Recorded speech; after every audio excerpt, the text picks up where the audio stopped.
જય માતાજી હો ડાયરા ને આપણે વરદાન ધાંધલ જે કાઠી સુરવીર છે એની વાત કરતા હતા. એમાં આપણે એક ભાગ રજૂ કર્યો હતો અને બીજો ભાગ રજૂ કરવાનો હતો. એ આજ રજૂ કરીએ છીએ કે વરદાન ધાંધલ છે એ પછી એ પોતાનું બારવટું છે એ આગળ હકાવે દેવા વાળો છે એને જેતપુરથી હવે કાંઈ ઓલું નથી થવા દેતો. એમાં પછી વચ્ચે એક બનાવ એવો બન્યો કે લુંગીએથી જે રાણીવાળા હતા દરબાર એને થરપારકર એટલે હાલનું જે પાકિસ્તાન ગણાય એ થરપારકરમાં પોતાના ભાઈ ઓગળવાળાને મારી નાખેલા. હવે ઓગળવાળાને એને મારી નાખ્યા એટલે હવે એનું વેર વાળવા માટે થઈને લુંગીએથી રાણીવાળા ચડવું, પોતાના કાઠી મિત્રોને હેતુ મિત્રોને બધાને ભેળા કરે. પછી કોકે કીધું કે ભાઈ હવે આમાં આ આપણા યોદ્ધાઓ કામ નહીં આવે. થરપારકરના જે યોદ્ધાઓ છે, જે રાજપૂતો છે, ઈ આમ કાળો કોળિયો કરી જાય આપણા કાઠીઓને, એવા યોદ્ધાઓ હોય. પછી કોને હવે કોને કહેશું કે વરદાન ધાંધલના તેથી રાણપુર ને પાદર નહોતા હાથ ઓળખ્યા કે હા. અને પછી છે લુંગીએથી રાણીવાળાએ આને સમાચાર મોકલાવ્યા વરદાન ધાંધલને. વરદાન ધાંધલ છે એ આવ્યા. મેઘાણી લખે છે કે ના માન પાન કાંઈ આપ્યા નહીં, પણ હકીકતમાં એવું બને નહીં. કાઠીના આંગણે કોઈ ગમે એતીથી આવ્યો હોય તો એની સરભરાશ આદર સત્કાર છે એ બહુ સરસ રીતે થાય. અને એ જે કાંઈ ઘટના બની વચ્ચે પછી છે એ થરપારકરની ચડાઈ શરૂ કરી. અને થરપારકરની ચડાઈ શરૂ કરી એટલે ત્યાં જઈ અને રાણીવાળાએ છે એ માલ વાળ્યો થરપારકરનો અને ગોચીરો બોલ્યો કે કાઠી કાઠી કાઠી. અને પછી તમને કહું એ થરપારકરના ઠાકોર અને આવ્યા અને તાર નાખી કે કોણ છે આમાં રાણીવાળો, કે બહાર નીકળ કે.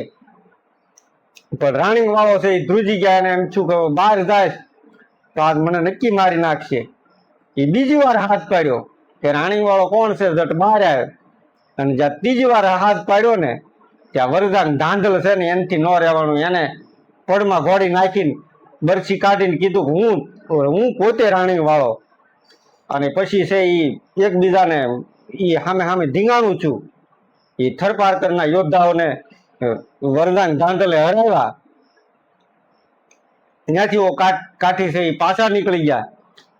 પણ લુંગીએથી રાણીવાળાને શરમાવાનો કોઈ પાર નથી રહેતો. એને એમ થયો કે હું કાઠીનો દીકરો થઈને આજ મોઢું હંતાડ્યું અને આજ વરદાન ધાંધલ છે એ મારો દુશ્મન થઈને આજ બધાની સામે માથે ઓઢી લીધું હું રાણીવાળો પોતે. એવું એ હાલ્યા જાય એમાં બરોબર રાણપુર આવ્યું.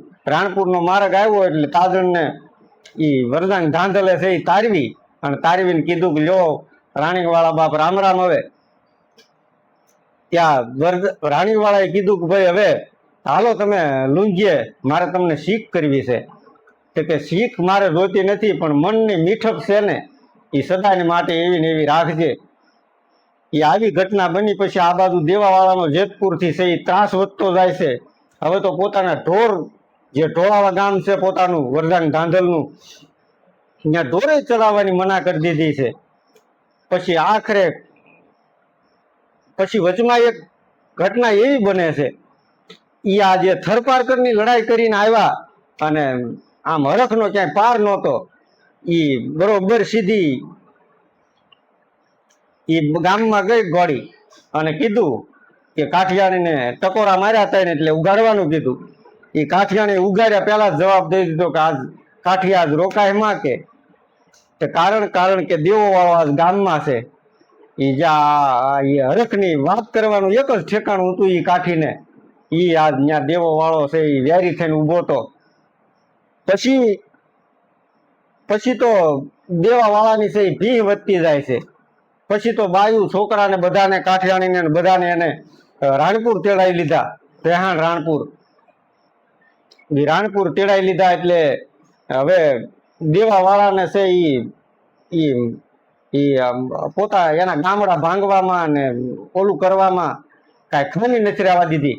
અને પછી છે એ હફાવવા માટે થઈને માનણ કુંડલાના જે સંધિઓ છે એની હારે જઈને મળ્યો વરદાન ધાંધલ અને એની ગોઠવણ કરે છે દેવાવાળાને હફાવવાની.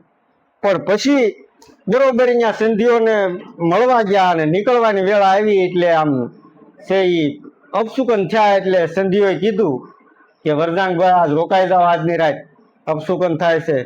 વરદાંગ ધાંધલ કે અમારે આપણે સુરવીરને ક્ષત્રિયને કોઈ દિવસ અપશુકન શુકન ન હોય, એને તો કડે તલવાર હોય એટલે શુકન જ હોય.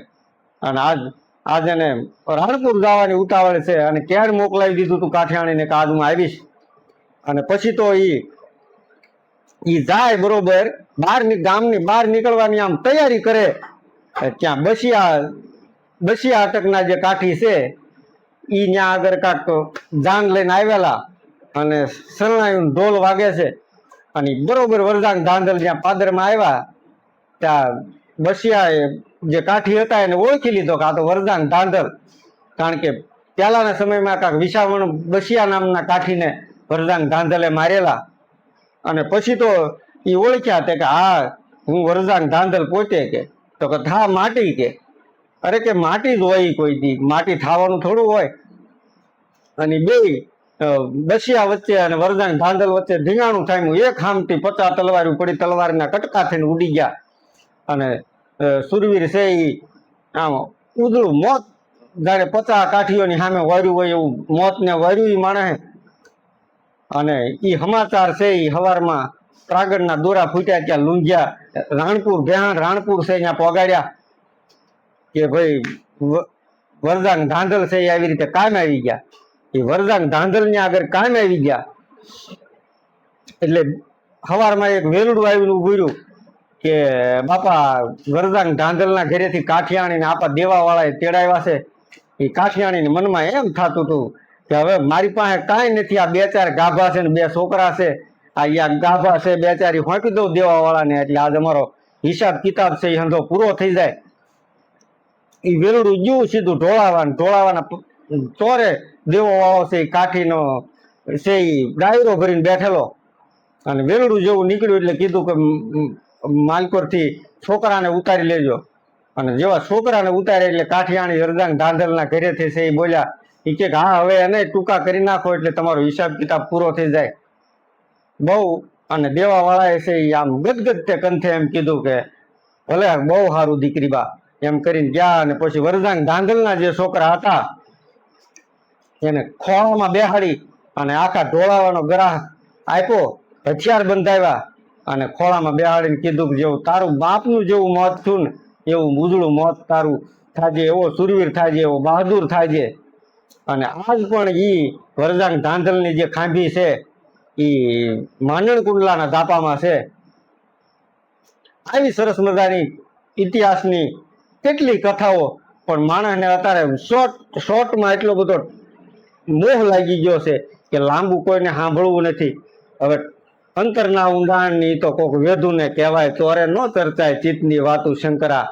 કારણ કે હવે તો ઈ જે વ્યથા છે એ તો અંદર ને અંદર રાખવાની છે, કારણ કે લાંબો ઇતિહાસ છે એ કોઈને સાંભળવો નથી. એટલે હવે ફરીવાર નવી એક સત્ય ઘટનાનો વિડીયો, સુરવીરની સત્ય ઘટનાના વિડીયોમાં પાછા ફરીવાર મળશું. ત્યાં સુધી સૌને જય માતાજી.